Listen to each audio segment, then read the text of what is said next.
जय Hind everyone. Welcome to exam date current affairs. आज है 29 अक्टूबर 2021। 29 अक्टूबर 2021 से जितने भी इम्पोर्टेंट करंट अफेयर्स हैं आज उनकी चर्चा की जाएगी। आप इस करंट अफेयर्स की पीडीएफ डिस्क्रिप्शन में दिए गए लिंक से डाउनलोड कर सकते हैं। चैनल पर पहली बार आए हैं तो चैनल को सब्सक्राइब करिए, लाइक करिए, शेयर करिए और सपोर्ट करिए।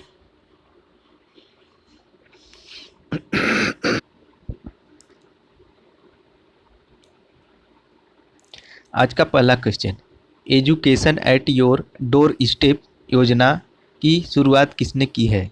तो इस प्रश्न का सही उत्तर होगा ऑप्शन ए, एम के स्टालिन।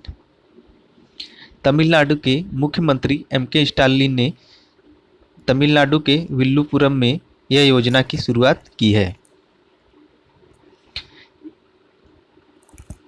इस योजना से संबंधित एक ऐप और थीम सॉन्ग को भी इन्होंने लॉन्च किया है। तमिलनाडु की राजधानी चेन्नई, मुख्यमंत्री एम के स्टालिन, राज्यपाल आर एन रवि, लोकसभा की 39 सीट, राज्यसभा की 18, विधानसभा की 234 और मैप में ये है तमिलनाडु।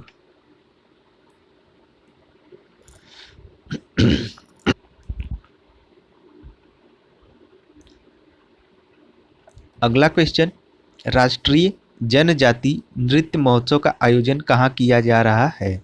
तो इस प्रश्न का सही उत्तर होगा ऑप्शन बी, छत्तीसगढ़। छत्तीसगढ़ की राजधानी रायपुर में राष्ट्रीय जनजाति नृत्य महोत्सव का आयोजन किया गया है। यह आयोजन छत्तीसगढ़ सरकार की पर्यटन विकास योजना के तहत किया जा रहा है। अब इस नृत्य महोत्सव में Uzbekistan, Nigeria, Sri Lanka, Uganda, Syria, Mali, फिलिस्तीन और किंगडम ऑफ एवास्तिनी सहित भारत के विविध आदिवासी समुदाय भी भाग ले रहे हैं। छत्तीसगढ़ की राजधानी रायपुर, मुख्यमंत्री भूपेश बघेल, राज्यपाल अनुसुईया उइके, लोकसभा की 11 और राज्यसभा की 5 सीटें। मैप में ये है छत्तीसगढ़। अगला क्वेश्चन, हाल ही में किसे तटरक्षक जहाज को भारतीय तटरक्षक बल में शामिल किया गया है? तो इस प्रश्न का सही उत्तर होगा ऑप्शन ए, सार्थक। ये जो मैप में है यही है भारतीय तटरक्षक जहाज सार्थक। इसे हाल ही में भारतीय तटरक्षक बल में शामिल किया गया है। यह चौथा जहाज होगा जो तटरक्षक के लिए जारी किया गया है। यह पूरी तरह भारत में निर्मित तटरक्षक जहाज है और इसे गोवा में गोया शिपयार्ड लिमिटेड द्वारा बनाया गया है और 28 अक्टूबर 2021 को इसे भारतीय तटरक्षक बल में शामिल किया गया है। भारतीय तटरक्षक बल के डीजी हैं कृष्ण स्वामी नटराजन।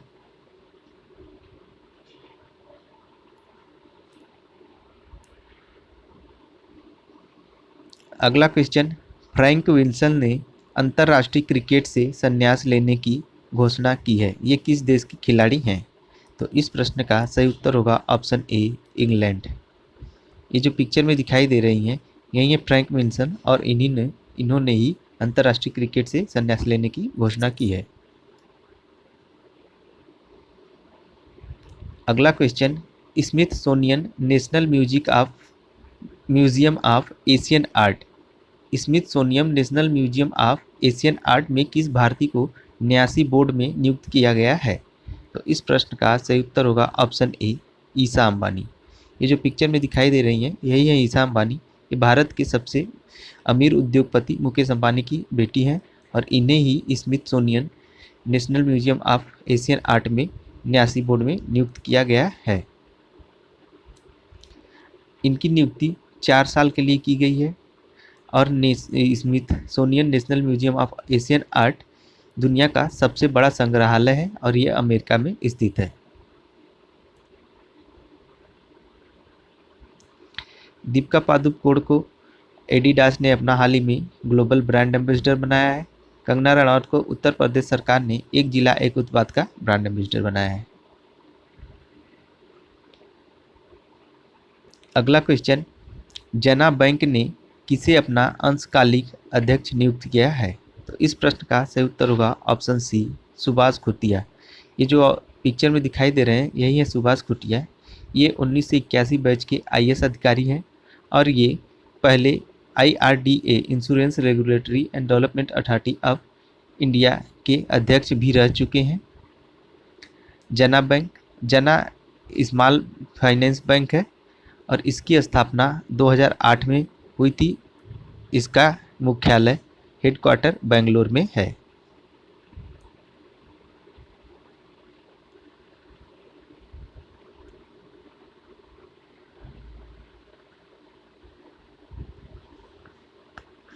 अगला क्वेश्चन, हाल ही में अग्नि 5 बैलिस्टिक मिसाइल का सफलतापूर्वक परीक्षण कहाँ किया गया है? तो इस प्रश्न का सही उत्तर होगा ऑप्शन ए, उड़ीसा।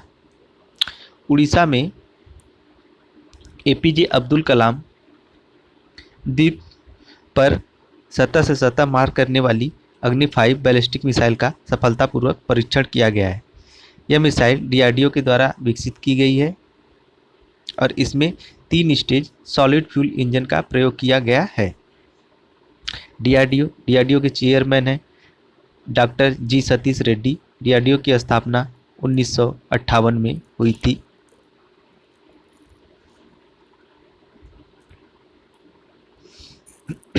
नी 5 की मारक क्षमता 5000 किलोमीटर होगी और यह सटीकता के साथ 5000 किलोमीटर तक अपने लक्ष्य पर प्रहार करने में सक्षम है। अगला क्वेश्चन, कृषि उड़ान 2.0 का शुभारंभ किसके द्वारा किया गया है? तो इस प्रश्न का सही उत्तर होगा ऑप्शन ए, ज्योतिरादित्य सिंधिया। ये जो पिक्चर में दिखाई दे रहे हैं मिडल में, यही है ज्योतिरादित्य सिंधिया। ये भारत के केंद्रीय नागरिक उड्डयन मंत्री हैं। इन्हीं के द्वारा कृषि उड़ान 2.0 का शुभारंभ किया गया है। अब कृषि उड़ान 2.0 है क्या? कृषि उड़ान 2.0 एक योजना है जिसका उद्देश्य कृषि उपज और हवाई परिवहन के बेहतर एकीकरण और अनुकूलन के माध्यम से मूल्य प्राप्ति में सुधार लाना है तथा हवाई परिवहन द्वारा कृषि उत्पादों के परिवहन को सुविधाजनक बनाना तथा प्रोत्साहित करना है। अब कृषि 2.0 को देश भर के 53 हवाई अड्डों पर स्थापित किया जाएगा और ये मुख्य रूप से पूर्वोत्तर व आदिवासी क्षेत्रों पर केंद्रित किया जाएगा।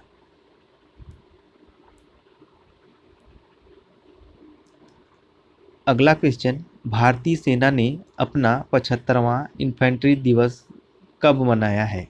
तो इस प्रश्न का सही उत्तर होगा ऑप्शन ए, 27 अक्टूबर। 27 अक्टूबर को भारतीय सेना ने अपने सबसे बड़ी युद्धक शाखा इन्फेंट्री दिवस मनाया है। भारतीय सेना की सबसे बड़ी युद्धक शाखा इन्फेंट्री के योगदान को मनाने के लिए 75वां इन्फेंट्री दिवस 27 अक्टूबर को मनाया गया है। इस दिन का देश के लिए विशेष महत्व है क्योंकि इसी दिन 1947 में भारतीय सेना के पैदल सैनिकों ने एक सिख के नेतृत्व में श्रीनगर एयरफील्ड पर उतरकर जम्मू कश्मीर राज्य को पाकिस्तानी आक्रमण से बचाया था।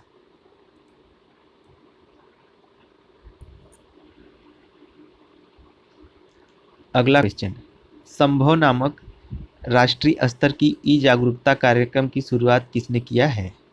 तो इस प्रश्न का सही उत्तर होगा ऑप्शन सी, नारायण राणे।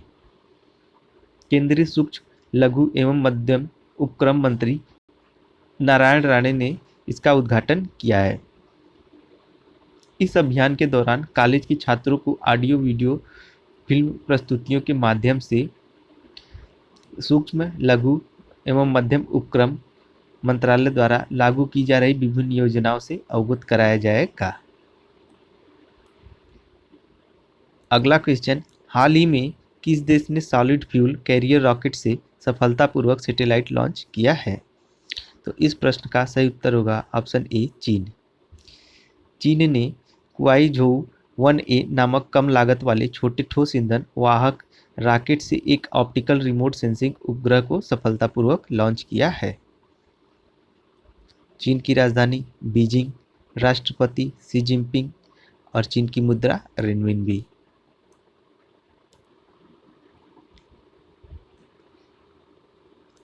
अगला क्वेश्चन, प्रतिष्ठित जर्मन शांति पुरस्कार से किसे सम्मानित किया गया है? तो इस प्रश्न का सही उत्तर होगा ऑप्शन ए, सित्सी डांगा रेम्बका। सित्सी डांगा रेम्बका, ये जो पिक्चर में दिखाई दे रही है यही है सित्सी डांगा रेम्बका। ये जिम्बाब्वे की रहने वाली है।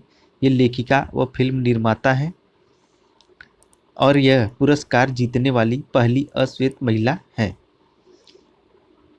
इस पुरस्कार में इन्हें $29,100 प्रदान किए जाएंगे और इनकी कुछ बेस्ट सेलिंग उपन्यास हैं nervous conditions, this memorable body इत्यादि। ये जिम्बाब्वे की रहने वाली हैं।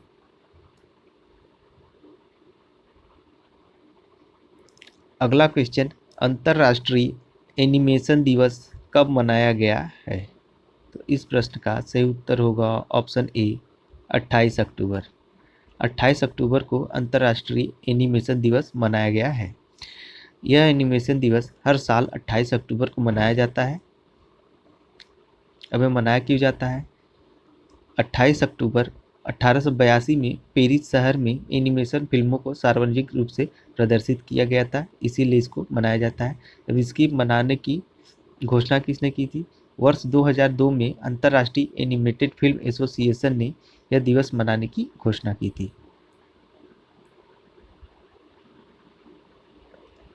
अगला क्वेश्चन, किस देश ने अपने यहाँ पहला जेंडर एक्स पासपोर्ट जारी किया है?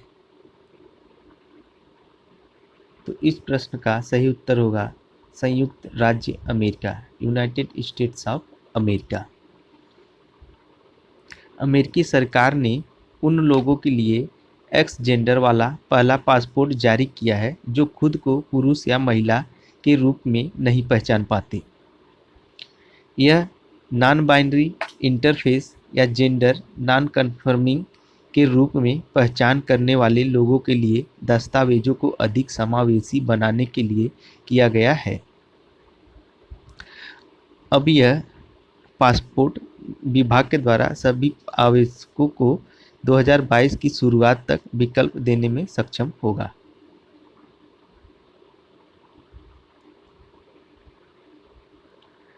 अगला क्वेश्चन, NABFID का अध्यक्ष किसे नियुक्त किया गया है? तो इस प्रश्न का सही उत्तर होगा ऑप्शन ए, केवी कामत। ये जो पिक्चर में दिखाई दे रहे हैं यही है केवी कामत। ये भारत के एक अनुभवी बैंकर हैं और ये NABFID के पहले अध्यक्ष होंगे। NABFID की स्थापना हाल ही में 2021 में की गई है।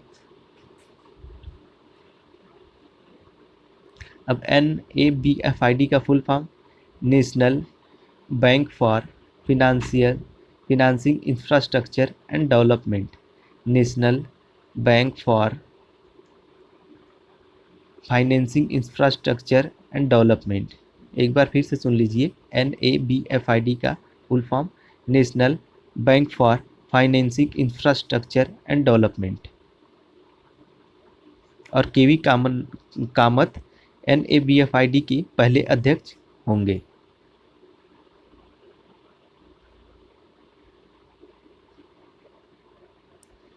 आज के जितने भी करेंट अफेयर्स हैं मोस्ट इम्पॉर्टेंट हैं। आप इस करेंट अफेयर की PDF डिस्क्रिप्शन से डाउनलोड कर सकते हैं।